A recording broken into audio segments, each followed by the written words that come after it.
আমাদের রাজ্যে ভোট মানেই মানুষের মৃত্যু। যেমন লোকসভার ভোটের সময় মানুষ মরে,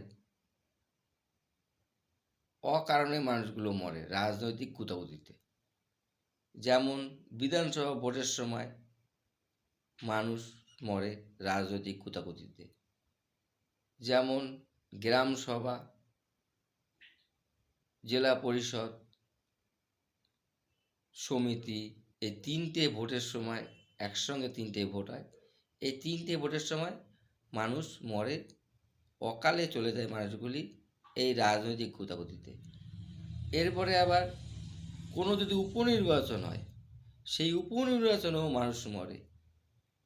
এছাড়াও ভোটে জেতার পরে বিজয় মিছিল করতে যায়, সেই সময়েও মানুষ মরে, মানুষের মারা হয়, তাদের মৃত্যু হয়। এবং এতে দেখা গেছে বাচ্চারাও ছাড় পায় না, বাচ্চাদেরও আনন্দ করতে করতে বাচ্চাদেরও মেরে ফেলে। এই হচ্ছে আমাদের রাজ্যের একদম ধরন। এই ধরন পাল্টি করা দরকার।